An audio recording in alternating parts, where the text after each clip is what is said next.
Okay, so we're back, and I'm going to work the head a little bit because what I normally do is I'll get the figure all built up like this, or the whole figure, and then I'll go in and I want to lock something down. I call it anchoring the painting, and usually on a figure, you're going to anchor the head. The head is the first thing people will go to. It's the best thing to measure off of. So the head is a logical place to lock down the painting. And now if you're on a head, then an eye is going to be, one of the eyes is going to be your lockdown point usually. So right now what I'm going to do is just go in and give it a little TLC. Now this will probably be maybe my last pass through the head because, depending, I might be able to get back to it at the very end and do a few things on it. But I want to treat it as if maybe it's the last time I'll be able to go through it. So I want to, get a smaller round, right? It's a soft hair round. That's usually my go-to brush for doing these kind of deep, going in for the detail. Let's see. There's some hot spots that I haven't even gotten to yet. So I've been underneath the highlights for a while, and so I'm working my way up to them. I'm still going to be a little reluctant to put in my hottest hot spots right now. This is right underneath them. So I'll go over to my white, and you can see me mixing. I've got a little brown left there, so I'm going to swirl the brush, get rid of that, move to a different section of the puddle where I can get a little lighter. And then I'm going to come in and say, okay, I see a little light plane here. I see a little light plane on where the frontal and temporal lobe come together on your cranial mass. And I don't want it to look like pinstriping, so I'll do a little strategic blending and cutting and carving of the shape as I put my highlight in. You just don't want it to look like you just put it in. Most people just put in a straight line for a highlight, and they just dumb it way down. It dumbs the form down, and it makes it look really bad. So you got to give it some respect. I mean, these are complicated forms that you're painting. Yes, you want to simplify them at times, but you don't want to dumb them down as you go up towards your crescendo to the finish. You want them to be respectful of what it is that you're painting, I think, and just get a really beautiful tiled head. And this will be fairly tiled. I will probably leave it fairly tiled. Now the ear is a little bit of a conundrum, and I use that term. It's a sticky situation. You get over there, it's over in no man's land by itself, usually surrounded by the darkest dark, your hair or the pocket within the ear or something. And you don't normally want the viewer going over there and spending much time on it because under the best of conditions, ears aren't very nice looking. I mean, they're just not. They need to be painted well and even better because of that, because they're so odd looking and such odd shaped and over there by themselves that they have a tendency to attract attention anyway. So you want to drop the values a little closer. You want to simplify them down. You want to, distill them down into better, more simple shape, I think. And that's usually my take on it. But it means you almost need to know the ear better to be able to do that than some other things. Or you need to give it a fair amount of TLC. A lot of people just neglect the feet, the hands, the ears. There's a lot of the neck. These are areas that people avoid. They're hard, they're difficult, they're boring sometimes for people, so people have a tendency to neglect them.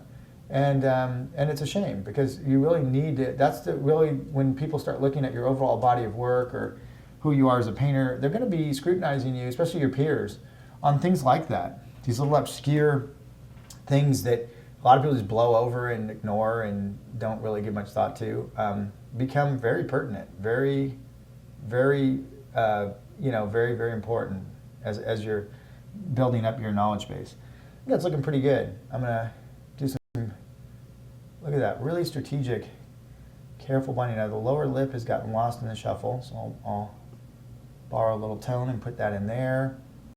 I'll blend this out a little bit. I'm blending some of the tiles very carefully. They're just really delicate. I'm moving around the head looking for tiles where the light and the darks meet, where the shapes meet. And do I need to soften it? Do I need to strengthen it? Do I need to play it down? Do I need to play it up? And I have to make that decision on the fly within a split second.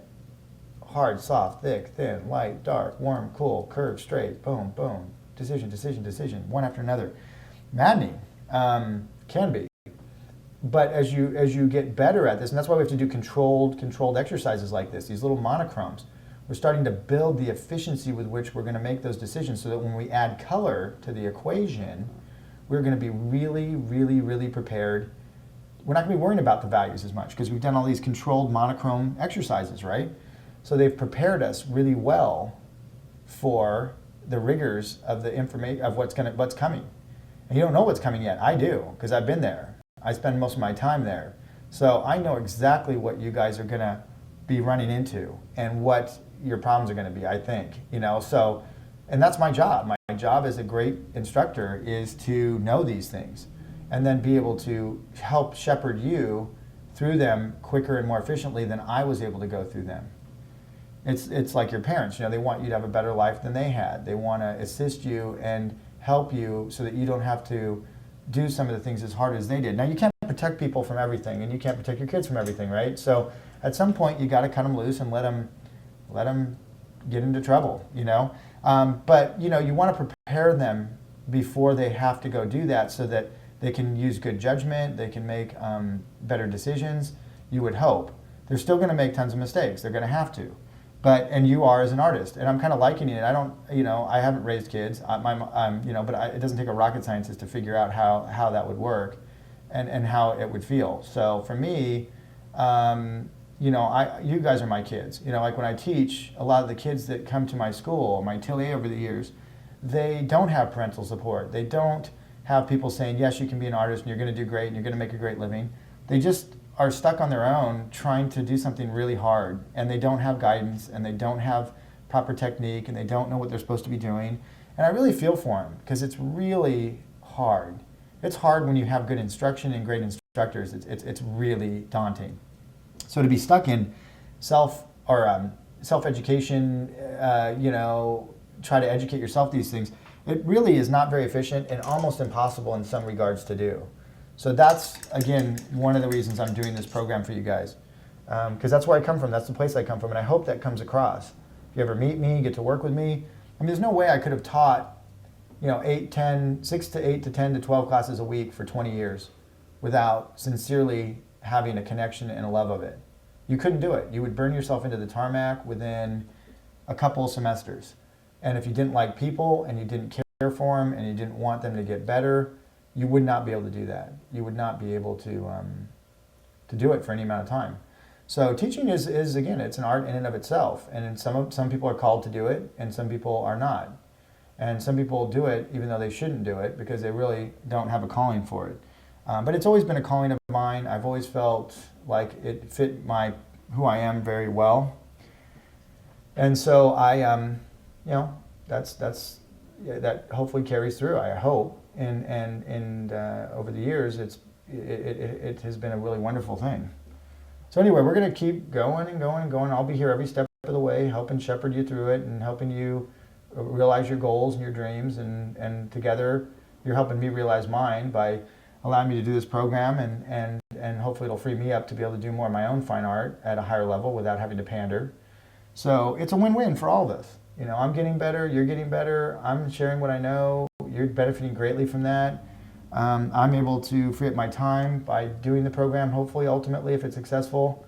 And we're all in it together, and we're all moving in a really good direction. So I'm in this area right here, and I'm looking around, jumping from pieces to pieces, and some will catch my eye, and I try not to be that erratic, because also it's hard for the camera guy to follow me when I'm all over the place. So I'm trying to not move. So a little, again, demoing like this is handicapping yourself. So I'm handicapping myself because I don't normally have to work, I can move around more, I can jump around, but it's okay. It is what it is, So you're seeing probably 95% of how I work, 90%. Sometimes I'd just pull my hand through it, I'd take a palette knife and run it through it. That's a little unorthodox and a little bit dicey to be teaching people that, especially if they're new. So that's not something I want to be kind of instilling or even showing you at this point. So I'm going back to more conservative methods of working. But in my own personal career right now, I don't work anything that conservative anymore because I've passed way by that long ago.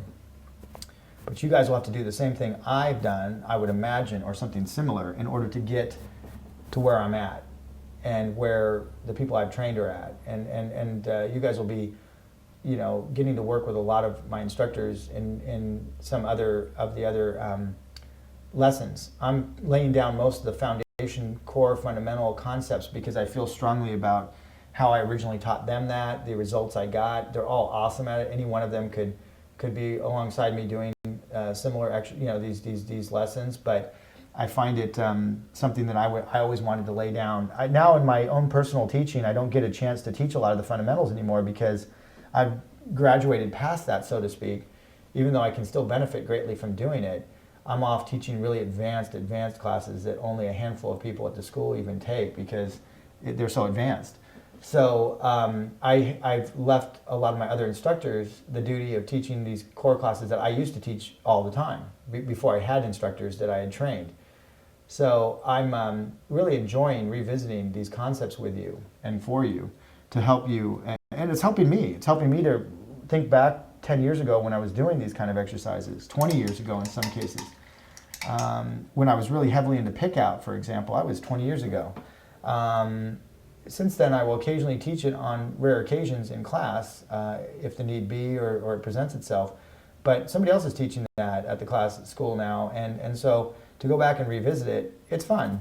You know, it brings back a lot of old memories. It's just fun. Sometimes old techniques are like old friends. You know, you kind of come back to them and you go, oh man, that was cool. I remember doing those all the time. That was really fun. That was a fun period.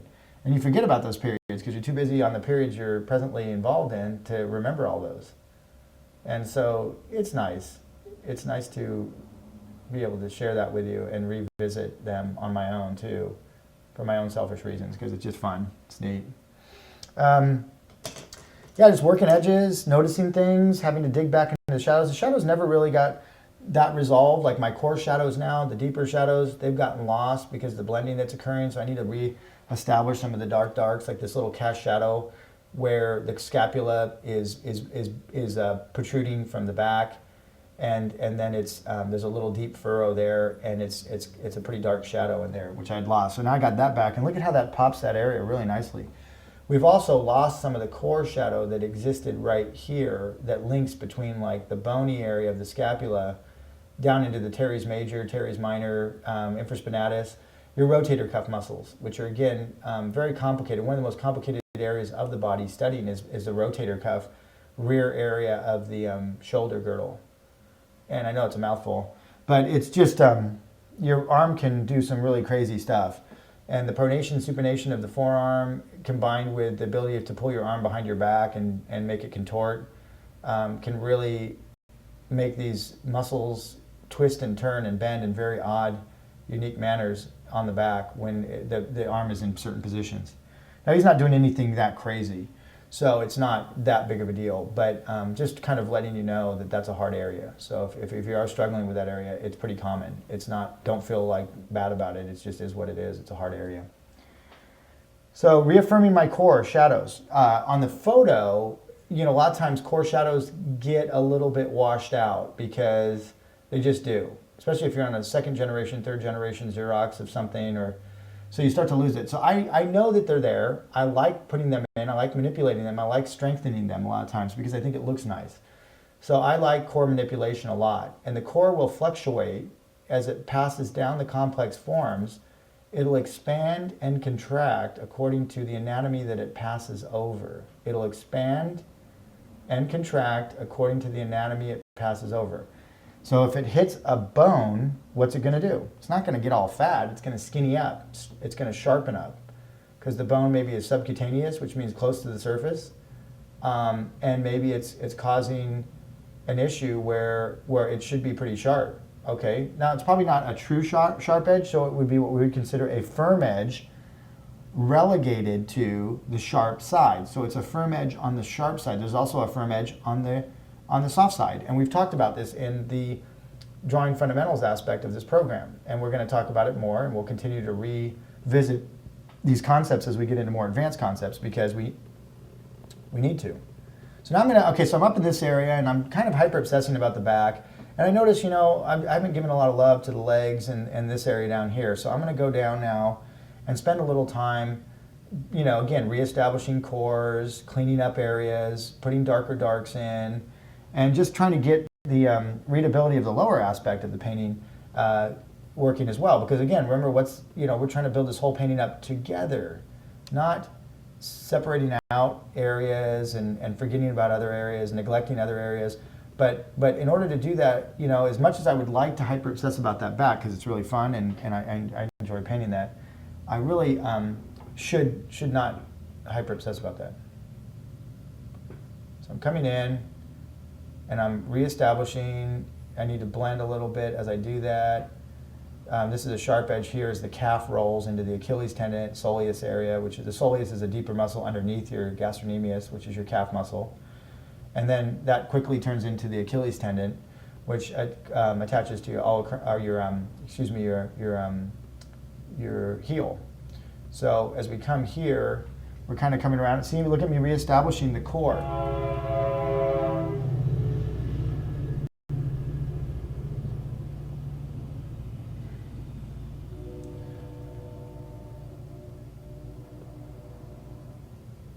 So I'm reestablishing the core along the rear into the quad, hamstrings a little bit, dealing with some of those. And the reflected light will now be accomplished simply by taking the core shadow and beefing that up. The shadow now becomes the reflected light. Now if you try to, reflected light is light that's bouncing back into the figure from the ground, from whatever. It's just hitting the wall, coming back in. And it's slightly illuminating the shadow. And we call that reflected light. And reflected light is very dangerous and difficult to get in properly. A lot of people try to put it in by painting it in, by picking it out. And a lot of times all it does is look like there's a little spotlight on his butt or something. You know, it doesn't look right. It doesn't look normal. So we've got to be very judicious. Now I'm taking a blender brush here and I'm massaging a little bit my edges. And when I say massage, I'm just slowly and delicately painting the transition edges between objects and shapes, trying to get them to be more finessed, right? And so that comes under the heading of rendering. It comes under the, it could come under the heading of all kinds of things. But you want to do it strategically, and you want to do it logically, and you want to do it with finesse. You don't want to just go like a bull in a china shop, running through everything, softening everything. You've created these tiles. You've built up this mosaic. Give it some give it some love.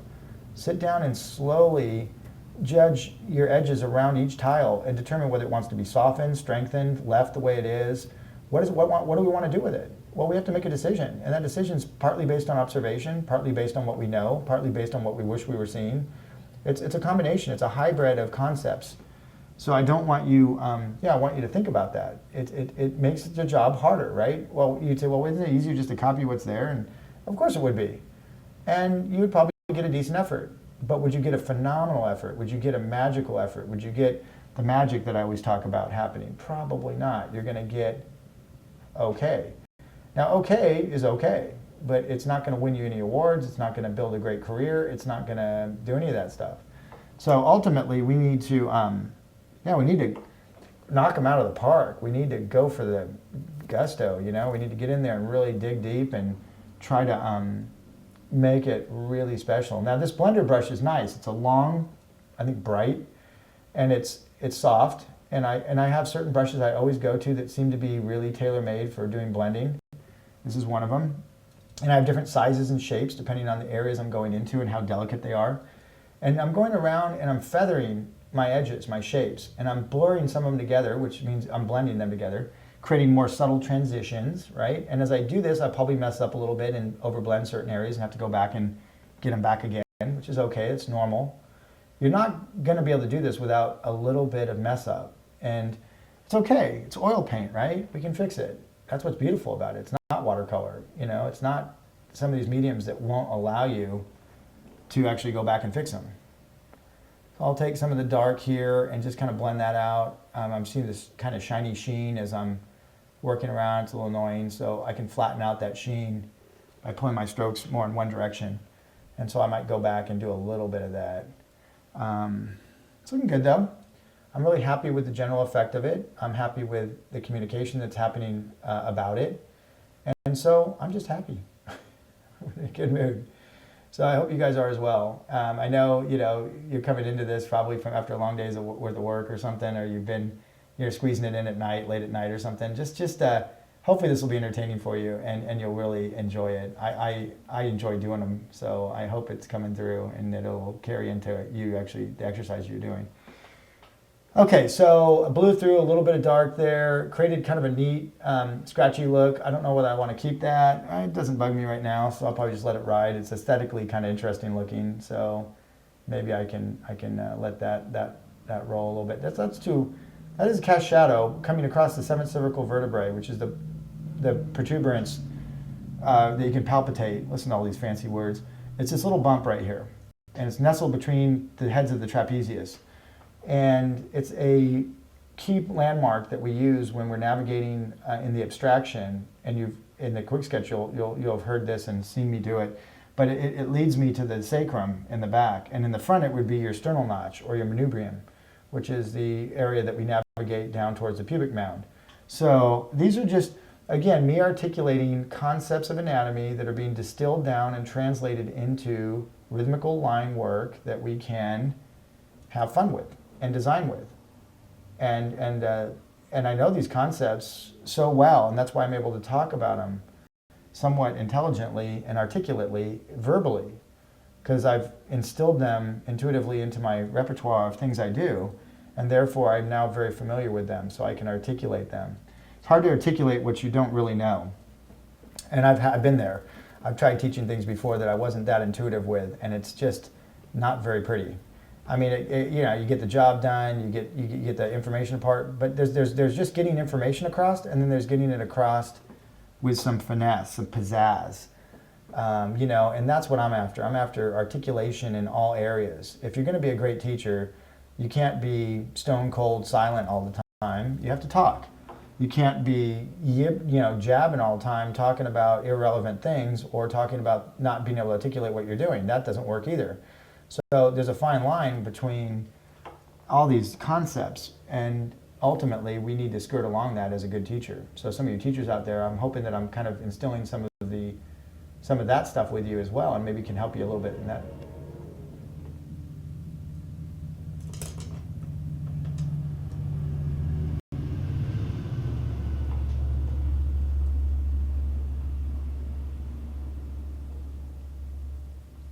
So I know some of you teachers out there will probably be watching that, and again, obviously I have a huge amount of respect for you guys because I'm one as well, and hopefully this will help you a little bit with your students and kind of help cultivate even a greater sense of teaching ability.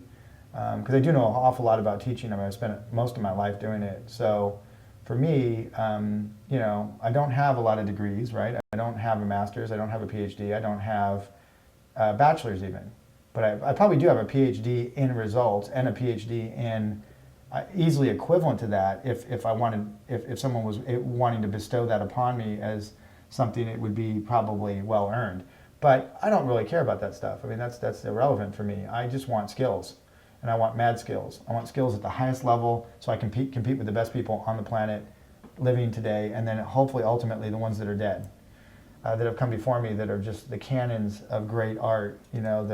The Kramskoys, the Repins, the Fetchins, the Sargents, the Soroyas, the Rockwells, the Cornwells, I could just keep going on and on. But, you got to believe that you've got something special. Otherwise, why would you even do it? I mean, at some point you have to say, yeah, I could be one of them. Why not?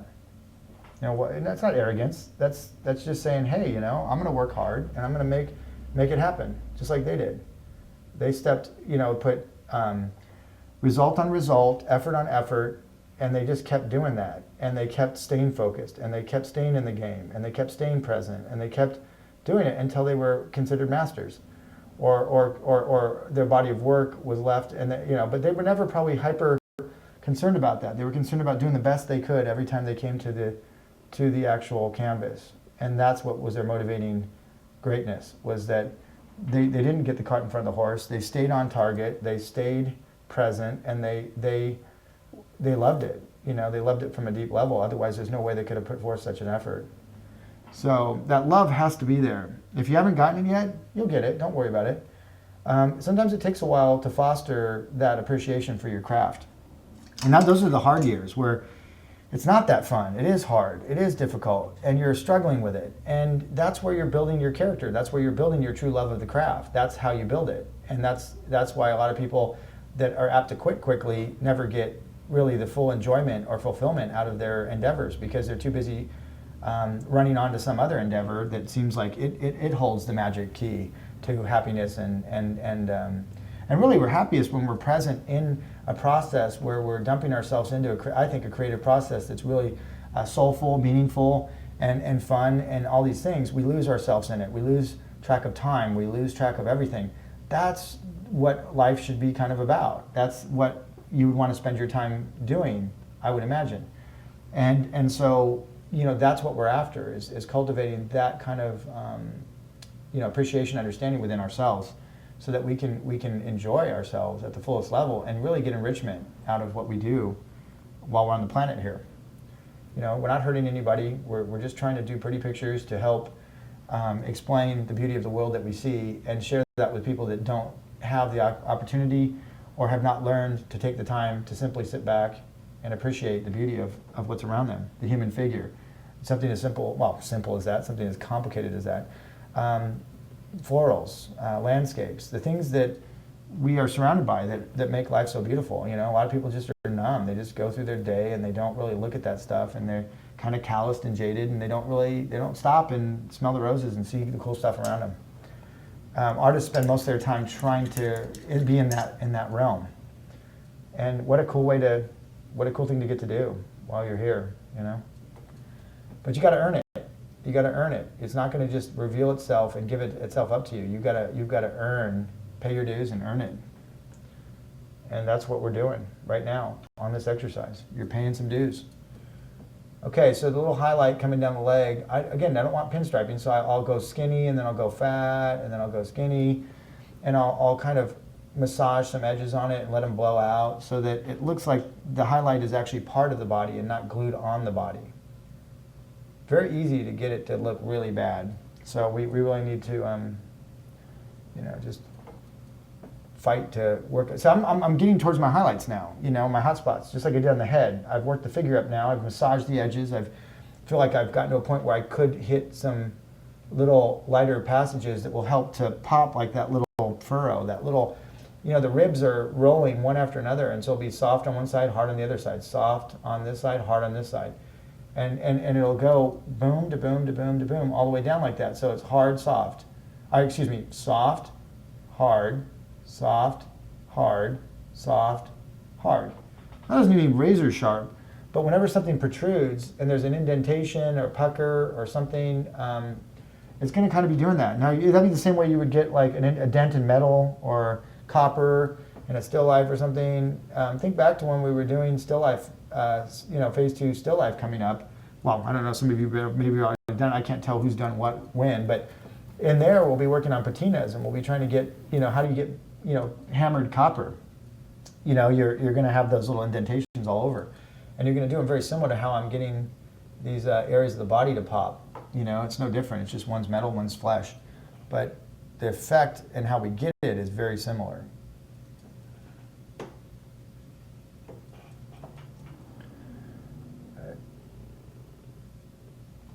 A lot of people say, well, why am I going to paint nudes so much? Am I really ever going to do that professionally? Not really, not a lot. Depends. Some people do nudes a lot. But you do need to know how to clothe your model, and you can't find the tension points and clothe them properly, especially if you're inventing them, when you don't understand the underpinnings of what's happening underneath the form. So, and a lot of times, knowing, good sculptors will actually sculpt the nude first, then clothe it. They won't just start sculpting the clothes at the surface. That way they can understand where the tension points are. The really good ones, the really, really good sculptors do that a lot. And, again, it's all about, and I just love to paint the human figure. I think it's one of the most beautiful machines, engineering feats of all time, it's just a fantastic machine. And if you're interested in the mechanisms, I'm very athletic, and I've spent a lot of time training over my life. You want to know what muscles are doing, which ones are working, which ones you injured. It's all kinds of. It's just neat. It's just you just understand the machine really well. You appreciate it because of the demands you've placed on it through certain activities, and you really want to exemplify it in the highest level.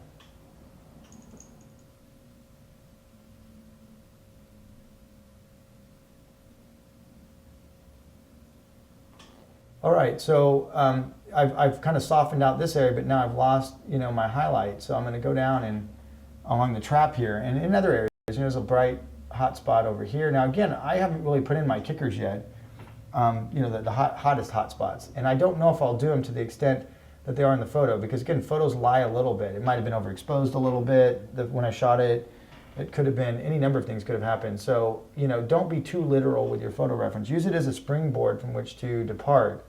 And then if you say, oh, that looks a little too dark for me, I don't think it would be that dark, then lighten it a little bit. You're probably right. It's a photo. It lies a little bit. So, they're kind of crafty. You got to kind of keep your wits about you when you're working from photos and keep yourself in the game as far as your decisions.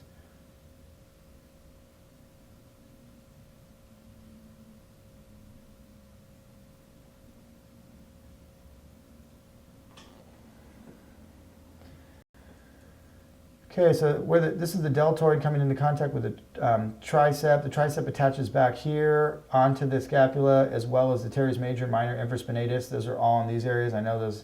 I ripped through those pretty quick. Again, anatomy. Go to the drawing aspect and study that over and over.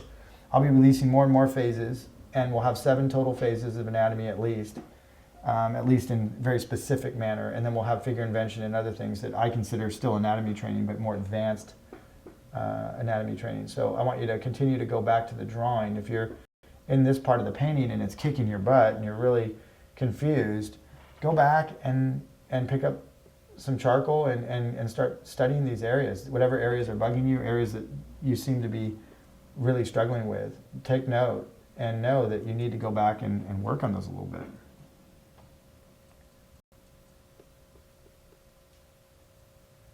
Down along the nuchal ligament, or the ligament, there's a dense ligament at the base of your sacral area. This is your sacrum. It's a triangular shape, the coccyx, tailbone, whatever you want to call it. So this is the triangular sacrum right here. Dot, dot, dot. It creates these 2 dimples, and then here, and then this is where your lumbar vertebrae come down and meet with the sacrum. And right above that, there's a really dense sheathing of ligament. And you'll see these little, almost like notches along the back here, which are kind of fibrous muscle combination of muscle and tendon and ligament. And you don't want to overplay them up, but again, all these things help to add believability and understanding. A viewer's not going to know that information. They're going to have seen lots of backs and probably have seen things like that and be subconsciously aware of what's going on, but they're not going to be able to sit and say, oh yeah, that's the base of the erector muscles attaching to the sacrum with the nuchal ligament. But that's for you to know. So you're articulating information that viewers are going to view, and they're either going to like it or not very quickly. And they have an insane ability, gut level ability, to understand when something looks right and when something looks wrong, and when they like it and when they don't. And all they have to do is either like it or not like it within seconds. And that's the most honest interpretation or critique you could get. You just show it to 10 laymen on the street and say, do you like it or do you not? No. Yes. No. Yes. No. Yes. Whatever. And that's all you need. You don't need them to explain why, but then you have to figure out, okay, they don't like it. They might be able to say it's too busy, or it makes me feel uncomfortable, it's too tight or something.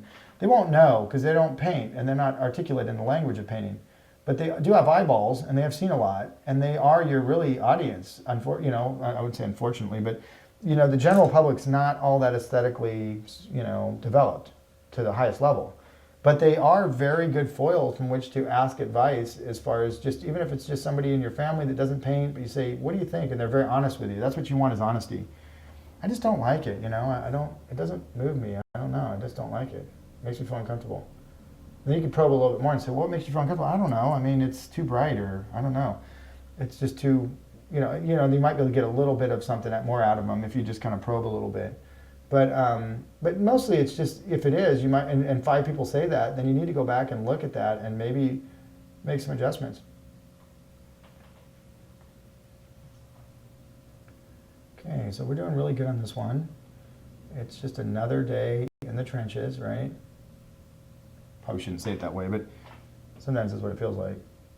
It doesn't, when I say that, it is work. When you sit down to paint, it's not playtime. It's work. You're setting out, if you want to get results, you're setting out for a very specific course of action. What am I trying to accomplish today on this exercise? Well, I'm trying to learn a little bit more about how to manipulate the shadow patterns to reveal the anatomy of the human form.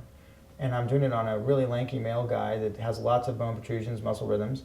So I'm going to learn how to design some anatomy. I'm going to work on trying to idealize my anatomy and make it look better than the photo. I'm going to try, have a whole list of things that you should be thinking about, I would imagine, as you do this stuff. And it's not just, oh, Jeff's going to have me do a figure tonight. I think I'll bumble into it and I don't know, whatever. Think about it before you get into it. And I'll address it ahead of time, telling you what I'm expecting you to accomplish from it, what I'm thinking, my motivation behind the exercise, why I'm getting you to do it, all those kind of good things. I'll walk you through all that, so don't worry. Watch the preview and the intro to the exercise, and that'll explain all that. Prepare you for what it is you're about to embark on in that particular exercise. I'm going to soften this edge a little bit right here. It's very subtle. I'm dropping the values. Look how close now the values are getting between these objects, which is making them look more subtle. The closer we can drop the values, the closer we can manipulate the edges, the more advanced it's going to appear. And you could call that rendering, you could call it any number of things, but if you go too far, then you can break the piece down, where you actually, that's not good. And then we call that a PC painting, like where it's fragmented and kind of broken up. That's not something you're going to want to aspire to. Now that hot spot there is a little much. This is almost pure white now. And I probably want to get it up in the head. But as I come down the body, I do want some lighter highlights, but I don't want them to compete. They can be extremely close, but they need to be subdominant to the most dominant area of the painting, which is his head. Even though it is primarily a figure painting that we're doing here, the head, to me, still will want to be my center of interest, probably. Now you could say, well, I'm going to not do that. I'm going to make that back the center of interest. Well, it's your prerogative. I mean, ultimately, you could force that to happen, and it would be an argument on which one's better or which decision was better. And it really will come down to a matter of opinion. And your opinion, in my opinion, the artist's opinion is always the right opinion, because it's your painting. If it doesn't, someone cannot like it, but ultimately it was your decision-making process that executed the painting, and you've got to stand by it and be honest with it and confident with what you tried to accomplish. Now you'll know if you fell short. You'll know. I mean, you should. And if you don't, then we got different problems that we have to deal with. We have to get you to see non-biasedly your efforts and where they actually stand in the big picture of good, mediocre, outstanding. It's important to start keying into what makes an outstanding effort. Again, another set of tiles, yet again, put on top of the tiles that were before it, inching our way ever so closely to the full crescendo of darkest darks and lightest lights that would give, the best way to get a great painting is, and I like full value efforts. I've always been into full contrast, full value. I like that. It resonates with me. I don't always have to do it, and sometimes I'll challenge myself simply to do a high key painting for the sake of, just to mix it up a little bit. But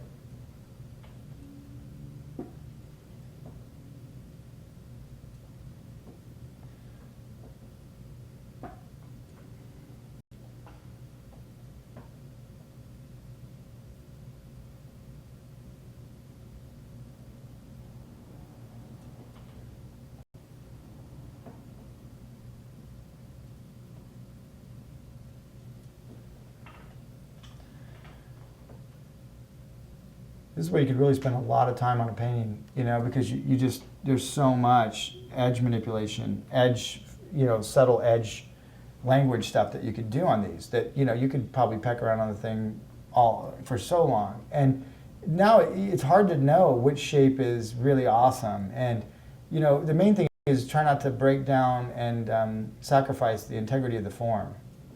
Form follows function always. And in painting especially, I mean, you've got to be respectful of what it is that the form is and what it's doing. And if you start to, to break that down for whatever reason, accidentally, any number of things could happen. We have to get it back again. I mean, it's not good. Now in here, again, we have the scapula coming down, we have the latissimus coming around, and then we have these ribs, and we see a little bit of the serratus muscles that come out from underneath the lat, bulging a little bit on the perimeter of the torso. Those are the sawtooth muscles, the serratus. So they look like little sawtooth coming out from underneath the latissimus. I can go a little darker maybe along the deltoid insertion. I could take and reestablish the core a little bit along the tricep. You know, we see this coming in front of this, so we need to make sure that that insertion point stays honest and intact. It's easy to lose them. Okay, we're coming down, blending, just ever so slightly. I can massage edges all day long on this stuff. A little reflected light. I'm painting it in like I told you not to. I mean, it's not that you don't do that. You just have to be very judicious and careful when you do it. Sometimes it's necessary to go back in and put in a little reflected light deep into the shadows, open them up a little bit so they're not so dense. It's a pretty sharp edge right along here, but I don't know if I want it that sharp. Let's see. It's more of, you know, furrow in the back than it is a cast shadow. Well, this is casting a shadow over off the scapula because his scapula, because he's so lean and it protrudes very easily, and most people's don't. Like mine, it's very difficult for it to get it to protrude like that because of painting all the time and the repetition I do. It kind of limits the mobility of that. But he's a yoga guy, and when yoga, if you've ever done it, you know, you end up doing a lot of poses with your arms behind your back and whatnot, and it really loosens the muscles up and allows your mobility of the shoulder joint to be a lot greater. It's a really good thing for some of you if you are struggling with shoulder pain or issues with doing your painting, is take up yoga. You know, it's really good. It's probably the best thing. It's the only thing that really helped my shoulder when it was really jacked up from doing hardcore painting, tight painting. It was that was the solution, was to, you know, again, it's always the hard thing that's the solution. You know, most people would rather just take a pill or, you know, whatever, but going to yoga class and restructuring your body so that it naturally realigns itself, rather than just going to a kinesiologist or a chiropractor and having them pop it out, only for it to just pop right back out again an hour later because the muscles are trained to in that certain configuration. So anyway, I'm not a specialist in that area. I do know a lot because I have dealt with it a lot, and you know, again, might as well share that with you. You never know, some of you out there might be struggling with some issues with painting for long hours because you have some physical ailments caused by repetition of painting a lot that could be fixed just with stretching a little bit, which would make you want to paint more, which is good. Because when I had mine at its worst, I didn't even want to paint, and that's just a shame. Being as good as I am, just to not even want to do it, that's when you gotta find a solution, because that's terrible. Let's see, I'm down to about 2 minutes, the 2-minute warning coming up. And this will end up being a 90-minute effort, and I think I'm going to leave it at that, because the only thing I would really probably be doing with the extra time would be putting in the background. And I'm going to do that, I think, on my own a little bit, you know, and I don't think that's going to, you know, you really don't, you're not going to miss much not seeing that. And there'll be plenty of opportunities when I do backgrounds and other paintings, drapery and things, when we're in that, and in those areas where you'll get plenty of that, so.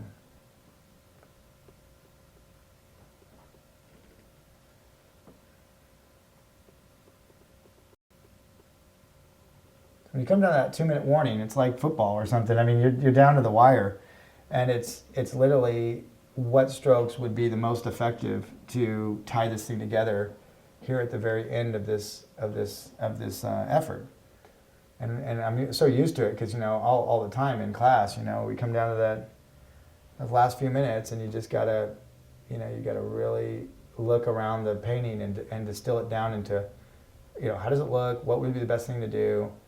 And what would be the best place to spend that last few precious seconds, minutes on the painting.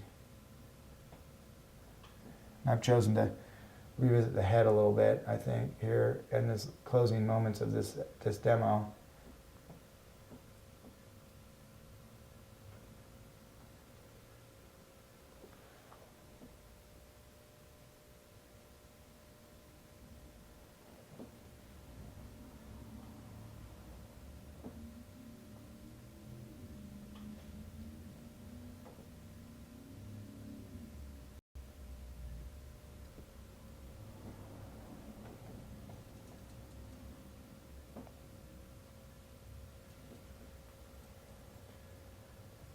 Again, it's not a literal rendition of his head. In order to do that, I would need more time, and you're going to have that time. So if you want to really try to nail his likeness, and I would say, hey, why not? I mean, you're in here training. These are not deadline-driven exercises. So use that extra time that you have to do even a better painting than I did, if you can. Again, I'm working kind of handicapped like I always am when I'm demoing, and that's okay. I'm okay with that. That's my job. But if I was, again, sitting down to do this on my own, I would spend probably easily another hour or two on it to finish it off. And you have that time, so I want you to do that. I want you to spend that extra time. So that was my little timer going off there. Let me just do a few more things on this head, and then I'll let you guys free to do this exercise on your own. But yeah, just have fun. Most importantly, it's all about staying in the paint. And in order to stay in paint, you got to have fun doing it. If it's pulling teeth for you, you know, and you're just, you know, it's not going to be good. You're not going to want to do it. So I want to keep it fun. I want to keep it enjoyable. I want to keep it you engaged. And I'm going to do whatever I can to do that. Whether I have to tap dance for you, tell jokes, stand on my head, whatever it takes to get you through that awkward first stage where you're just falling in love with painting. Okay, so thank you for being patient through that. We'll move on to another one. We're going to do 3/4 straight on profile, back, recliner. So we're going to just mix up the poses and do different poses with it. So it should be a lot of fun. Enjoy, and I'll see you soon.